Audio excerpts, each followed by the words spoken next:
It's my pleasure to invite next Professor Tin Ong from Singapore National Eye Centre, who's going to present Management of PACS, Lessons from ZAP and ANALIS Trials.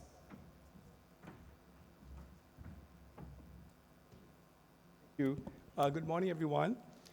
I'd like to now move on to management of angle closure suspects, and this is from data from Singapore and China. I have no disclosures. I come from Singapore and from the Singapore National Eye Centre. So we know that angle closure glaucoma is an important form of glaucoma in Asia, and there are several stages of the disease. The earliest stage is that of angle closure suspects or narrow angles, people who have anatomically narrow angles but do not have high intraocular pressure, peripheral anterior or optic nerve damage. We also know that the prevalence of angle closure glaucoma is about between 1 to 2% in many Asian populations, but as many as 5 to 8% of the general population have PACS or narrow angles. So in this data alone, you will conclude that most PACS will not progress to PACG. Let me give you an example of a 59-year-old lady with hyperopia of +2, 6/6 vision in both eyes, shallow anterior chamber, and early cataract. She has normal intraocular pressure, normal disc and visual fields, and showing appositional closure in 3 to 4 quadrants. And this is the anterior segment OCT of this patient. So this patient is a PACS, and she has no symptoms with 6/6 vision. So how would you manage her? I think most people would either think of doing a laser PI in both eyes or observation. Of course, some people will even do a bilateral phaco, but remember, this patient has very minimal cataract.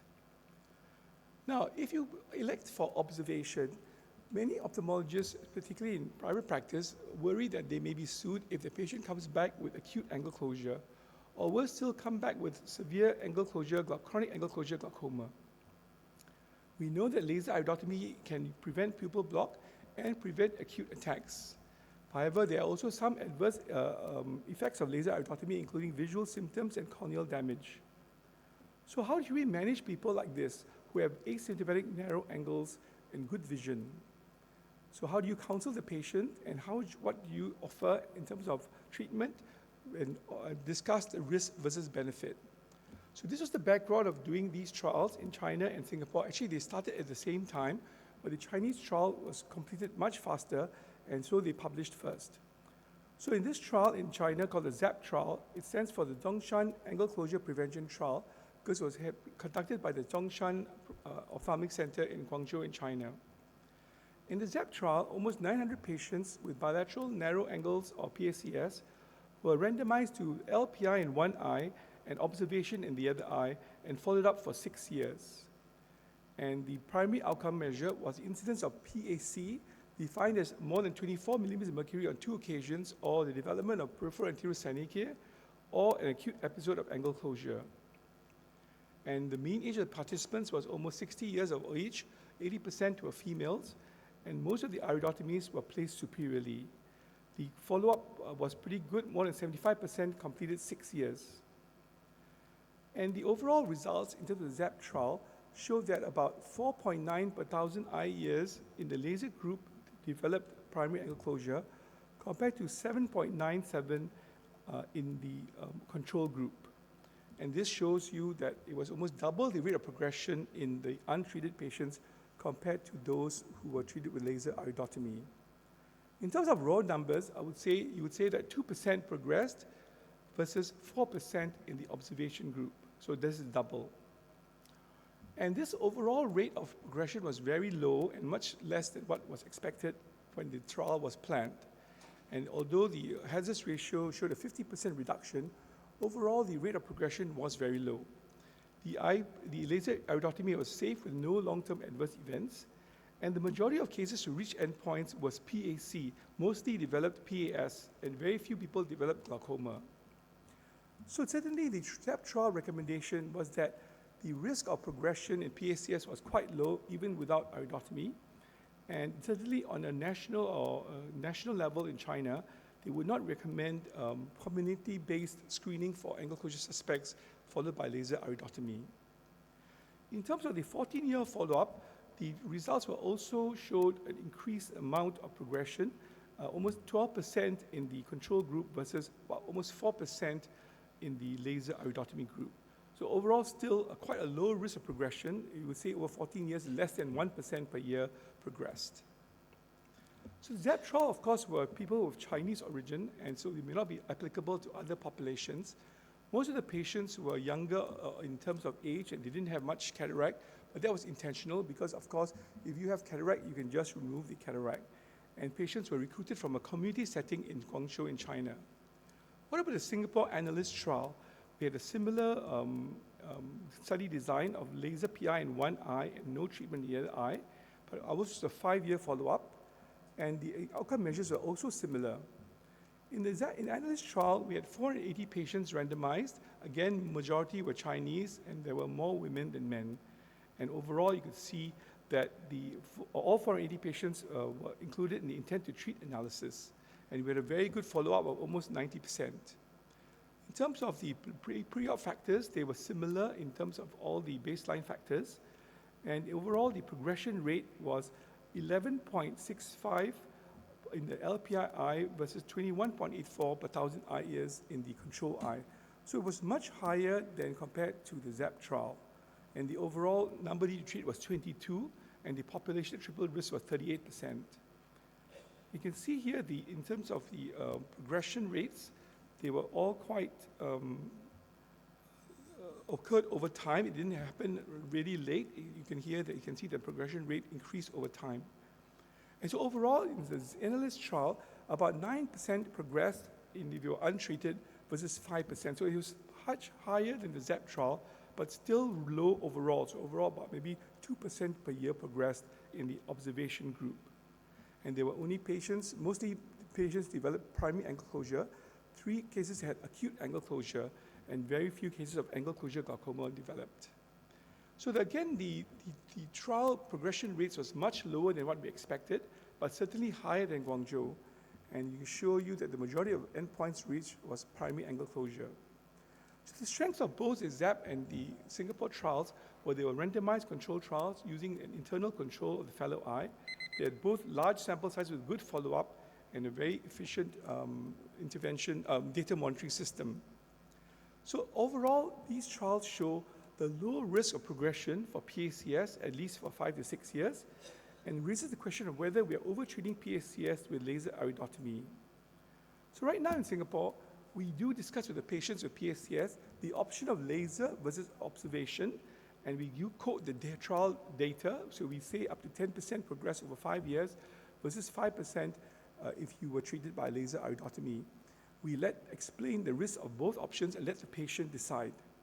Now you can see in the picture on the right is a picture that we see in Singapore in many bus stops. It says low crime does not mean no crime.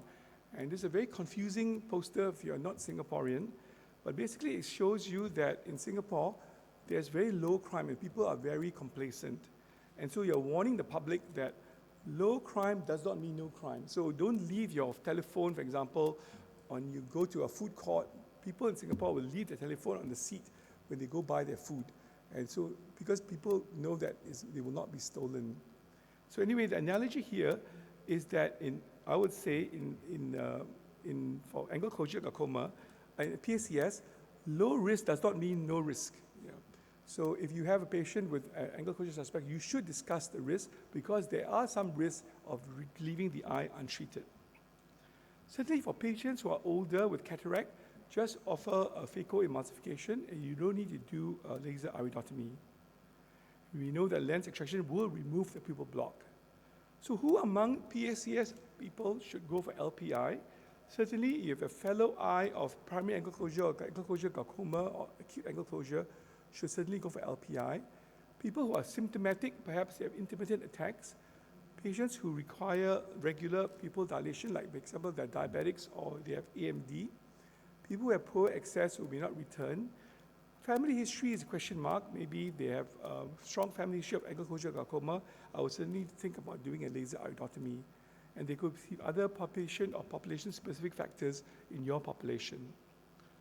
So in summary, I've given you an overall data of the ZAP and ANALIS trials.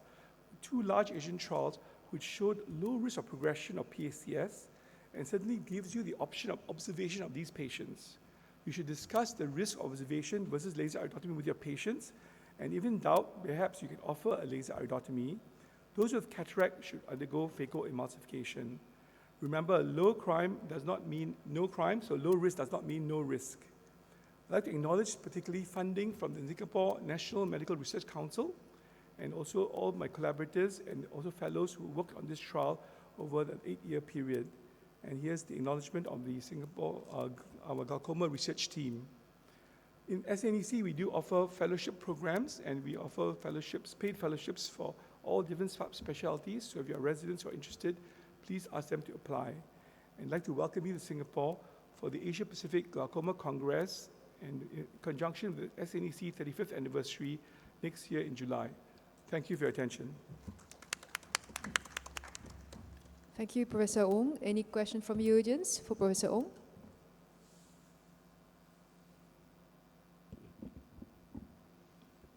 Tony Homer from Vienna, Austria.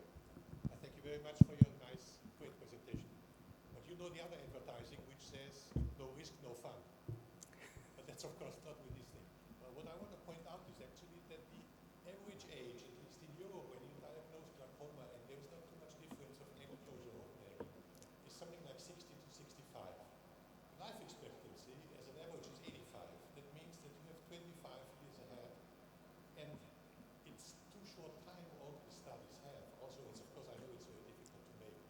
And I want to point out a very old-fashioned study done by Leidecker in Germany in the 1970s, where he was retrospectively analyzing eyes that had gotten, because of angle closure, the iridectomy in those days, and compared to where the fellow eye was not treated. And it was shown that after 10 years, 30% of the patients came with a visual field defect.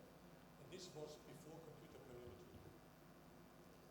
So 30% of the untreated eye? Yes. And what about the treated eye? Very low risk. No, this was more or less solved, but it was, the aim of this publication was to show that iridectomy, prophylactic iridectomy in the fellow eye makes sense if you had angle closure in the first eye. Yeah, certainly I think maybe these patients had already had PAC or PACG at the beginning, and so the iridectomy had a difference. But of course, PACS people were at the early stages before they have any PAC or PACG for these trials. Yeah.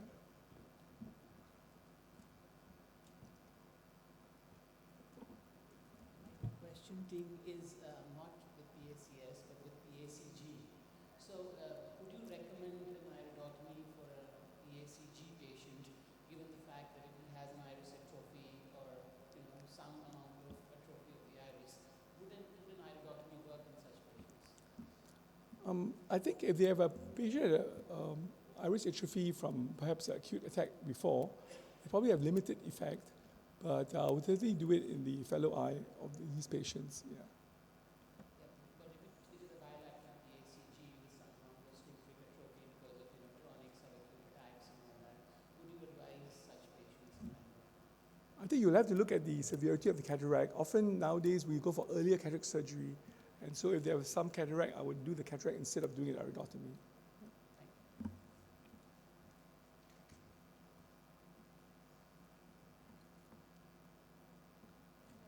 If you decide not to do the LPA, if they need a dilated examination, you do dilate at all, or you do dilation with any precautions? In Singapore, we just dilate them. Yeah. So it's very low risk of acute attack after dilation. So we had a study where we looked at 10,000 diabetics who went for routine dilation without any angle check. And these include people, I'm sure, who have PACS, but the acute attack rate was something like 1 in 10,000. Yeah, so. Any specific drug you avoid or use, or any in terms of the Medriatic, what you use? Tropicabine. Yeah.